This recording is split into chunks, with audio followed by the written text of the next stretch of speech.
All right, thank you for taking a look at my recent Project Cascade, if you will, CB360, CJ360 combination, and I'd briefly like to share basically the build process and the parts associated with the build, and really what everybody wants to know, how much it costs to do something like this. So put together a quick little PowerPoint here. We'll go through these slides. All right, so there's the finished result of the bike, winter of 2024, and this is, this is kind of what they start as when you pull them out of somebody's shed or somebody's backyard. But in this case, I basically combined a CJ360 with a CB360 in order to make this bike. But just go over the scope of the build. I wanted to make a 360 build for as cheap as possible. Now, there are some caveats to that. There are certain things that I will spend money on if I'm going to take the time to rebuild a CB. It is possible to do it for cheaper, but basically I won't do a build without at least modernizing the charging system, the electrical system, and the ignition system, and that is something that costs a certain amount of money. And ultimately, that's the majority of the funds in this project. So anyway, two backyard slash shed bikes, incomplete budget build. I wanted to go with more of a cafe racer look for this build, and I wanted to keep it under $2,000. So where did I get the units? Basically, I pulled a CJ 360 out of somebody's backyard and gave him $100 for it. And then it's a little unclear the cost on the second bike that I pulled parts from, because it came as a package deal with several other bikes. So I think I unfairly note that the other one was basically free, but I at most would put a value of $100 on the other unit that I purchased. And again, these are incomplete bikes. They're not rolling chassis that are complete and ready to start as a project. So that's a little different of a perspective when it comes to what I call a budget build, as opposed to spending $500 to $1,500 on something similar that's complete. So the first thing that I do when I decide to move forward on something like this is I make sure I have a clear understanding of what it is that I can reuse and what it is that I'm going to reuse. Especially if you're trying to stick to a tight budget, it's important that you know exactly what you're going to need to spend money on. And I've talked about this in my other 360 videos. Some big indicators with the 360 are the cylinder, the cylinders, the cylinder assembly, the cylinder head, and the exhaust situation. So for this bike, I was able to reuse all of those components with the exception of I decided to buy a new muffler, and I didn't have to spend money on those items. And if you do, that can drastically change the cost of your project. So anyway, here's a list of things that I either had laying around or they were usable with the two bikes that I decided to combine for this project. All right, here's a quick summary of the engine purchases. Pretty reasonable here to spend $230 to basically rebuild that engine. The only thing it doesn't factor in is a little bit of paint. I painted the jug and I painted the head black along with the frame, but I factored in paint costs on the chassis category. But yeah, pretty straightforward here. To think that I rebuilt the engine and the most expensive thing was the exhaust is the exhaust muffler is kind of a neat item, if you will. And then note that I decided to not put a starter motor on this engine. So this bike is kickstart only, just like the CJ model was when it came out in, I believe, '76. All right, so this is where the majority of cost was allocated for this project. So if it's a $2,000 build, and I think I came in slightly under that, to think that, let's see, 3, 5, almost $600 went into the ignition system and the control unit. That's a significant portion of the build cost. You know, you're talking about a third of it in just those couple of items or few items, if you will. So again, here's a quick look at that. One thing I don't really go cheap on anymore is the headlight unit and the tail light unit.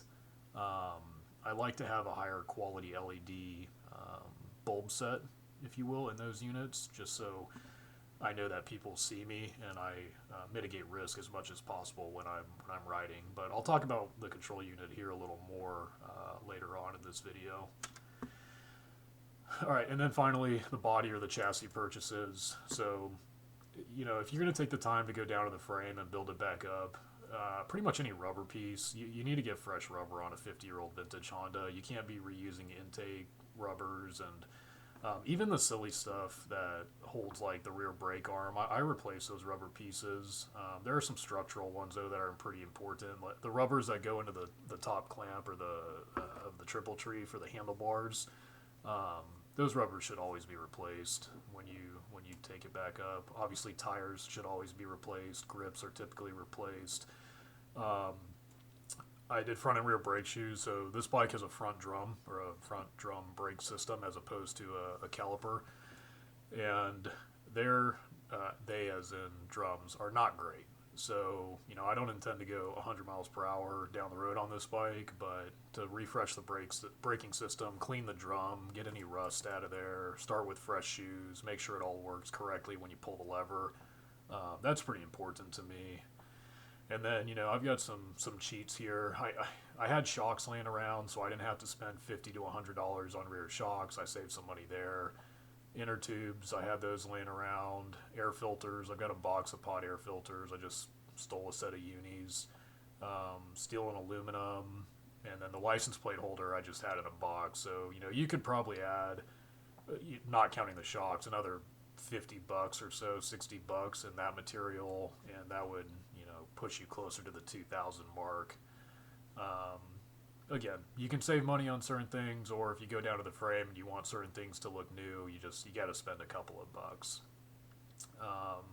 One important note here is I didn't have to rebuild or replace wheel components, so that can also get expensive pretty quickly. You know, if you're $200 into a front and rear hoop and spoke set, and then another $100, $200 into getting them trued, that obviously adds up pretty quickly when you're talking about a $2,000 budget build. All right, so here's a chart of overall what we have going on here. I put down $100 for the unit acquisition. You know, this is, I guess, plus or minus. Maybe I cheated a little bit here since I combined two bikes. $232 engine-related purchases, $1,000 in electrical-related purchases, and another $560 in chassis-related purchases, and that brought me in just under $2,000. And you know, for what this is, that's pretty good. I'm pretty happy with this bike for coming in at or around $2,000. All right, so the one thing that this cost does not factor in is labor, right? So again, I'm a firm believer that you can, if you have the tools, the space, the organization, the patience, the ability to read a manual and watch YouTube, things of that nature, that you can rebuild a vintage Honda. Especially something as common as a 360, it's easy to get parts for it. And you don't need to spend 5, 10, 15, 20 hours of labor paying someone to do it unless you don't want to do it, because obviously labor costs significantly change the cost of the project, and chances are you're capable of doing something like this. Alright, I've already kind of talked about this. It's pretty important to verify what you have and verify what it is exactly that you need. And again, I say this when you're on a budget. So it's easy to get carried away. You know, you start checking boxes like, oh, you have the left peg, the right peg, the swing arm, and you know, you put it in a box because you say to yourself, I've got it and I'm just going to paint it. And then you start reassembling something and you realize that it's cracked or broken or bent, and now you're shelling out cash to go over budget. And I would just encourage you to be patient and verify exactly what it is that you have before you start spending money on parts. And again, I've alluded to this several times in other videos regarding the cylinder set and the cylinder head set. Those are pretty important pieces to validate are going to be usable and hold and build compression when it's time to start the motor. All right, I'm going to start talking about parts here briefly. Where does it all come from? As always, I'm a huge advocate for buying OEM parts. Now, I understand with a budget build, there are ways to cut corners and save money by buying non-OEM reproduction parts, if you will. But the two buckets that I typically don't skimp on regarding parts are engine-related parts and anything that is structural integrity related. So, if it's suspension, if it's holding pieces of the frame together, spacers, collars, bushings, rubber pieces that have a certain clearance, I typically don't go cheap on those pieces just to make sure that I'm maximizing my potential and probability for a safe ride. But yep, always stick to OEM Honda parts if the budget allows and if they're available, and they are surprisingly available. All right, 4-into-1, again, I've talked about this before, is a great place to start to see what's available at a reasonable or cheaper budget-minded cost. So this website's very easy to navigate. You can just click the drop-down menus and say, I have this unit, this year, this unit, this model, whatever the case may be, and the webpage will populate with several, typically speaking, for a Honda, several items that are available for the bike and what they can cost, or at least what the comparison is versus OEM pricing. This is a great place to start when you talk about building a bike in a spreadsheet. All right, some quick details regarding parts. Again, this is a budget build, so for me to spend 45, 50 bucks on a muffler is that's pretty cheap. Usually it's I budget more than that. My last 360, I spent I think 150 bucks on the seat. This time I spent 45 bucks or 40 bucks, and I made it work. So again, if you're trying to do this cheap or cheaper, I should say, there are solutions and there are ways to do it. And again, the purpose of this build, the purpose of this video, aside from riding enjoyment, is to show that it can be done for a relatively cheap price if you're willing to put in the effort and the time. All right, I kind of talked about lights already. This is all Amazon purchases, or these are all Amazon purchases. I decided to go with something that had a halo around it, both the turn signals and the headlight. I'm pretty happy with that. And there's some options here for colors on these particular purchases or units, which I think are pretty neat and honestly pretty affordable for what they are. All right, I'm going to give a quick piece of recognition to Moto Dynamic. I've been using Moto Dynamic products, mainly integrated taillights and fender eliminator kits, for probably not 10 years yet, but greater than 5. Let's call it 7 or 8 years now. I don't know, maybe 6. And I've never had one of these fail on me. I've put them on my bikes. I've put them on customer bikes. The LEDs are really bright. They're sequential. They're integrated. You can pick if you want the 3 flashing red lights when you apply the brakes, or you can make it a solid. Basically everything that I want out of a taillight in a slender unit. I'm willing to pay another 40 bucks for something like this. It's worth it to me. And most of their applications are bike specific, so they're you remove the old one and the new one fits right in and bolts right up. This is a custom unit, so or I should say custom. It's a universal unit, a little rectangle. So I just made the bolt pattern spacing on a little bracket that I welded on beneath the hoop in the rear, and it fit pretty well. I don't know if it feel like a glove, but it looks pretty good for a $75 taillight, and I'm pretty happy with it. So quick shout out to them. Again, I've alluded to this before. On the 360, in my opinion, you either, with the electronic system, the electrical system, you either do it all or you do nothing. And what I mean by that is you modernize and you upgrade. Um, I like to have a digital readout of the current voltage on the battery when I have the bike running. It gives me some peace of mind knowing that the battery is charging, knowing how many standing volts I have available to me on the battery. And that's why I typically put a voltmeter up front, so I have that immediate feedback while I'm on the seat. On the right, I have a bus bar. You can ground everything to the frame. You know, you can make sure you have good contact, good ground to the frame. I like to run, I think I use 18 gauge, or I forgot exactly what gauge wire I use. I like to have a bus bar to centralize my grounds and just kind of keep them organized down there. You know, when you run an LED lights, it's not drawing a lot of current. But this, you know, I would rather do it this way than just have a bunch of ground contact points all over the bike. Again, not required, but it's the way that I like to do it when I run the majority of my grounds. Okay, RM stator. I like to get some certain electrical pieces from RM stator. So in this case, I bought the coils, the stator, and the regulator rectifier from RM stator. They work excellent. They're more expensive than cheap options. They're a little less expensive than other reputable options, aftermarket reputable options. Again, I've been using RM stator for a few years now, both my bikes and customer bikes. They have good availability. They have very fast shipping, especially considering they're out of Canada, and they basically pay for international shipping. And I've never really had an issue. It works. So I'm going to continue to use their product, and I would recommend their product to others as well, especially if you're trying to save a couple bucks here and there. The cost savings will add up. All right.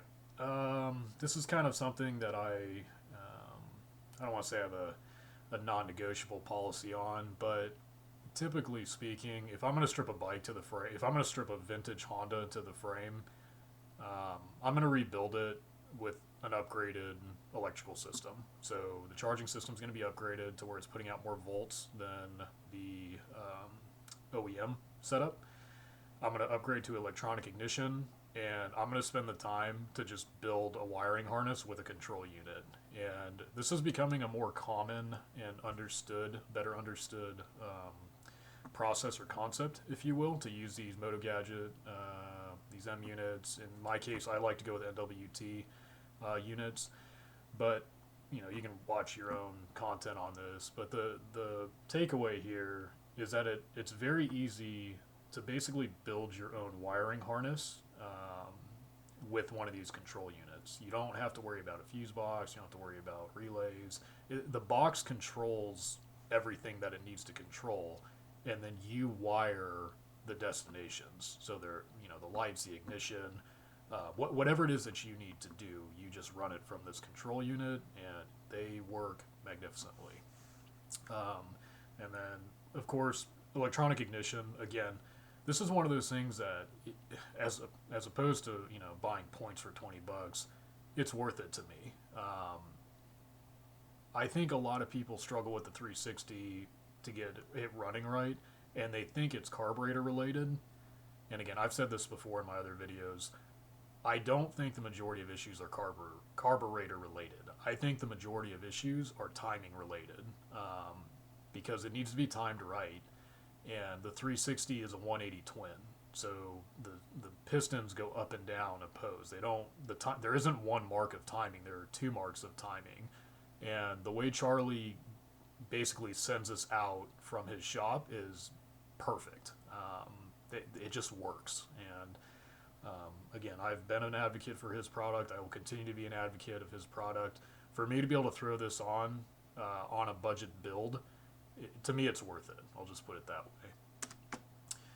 All right, more about the control module. NWT has recently started using vendors to sell the unit, the product, the system, if you will.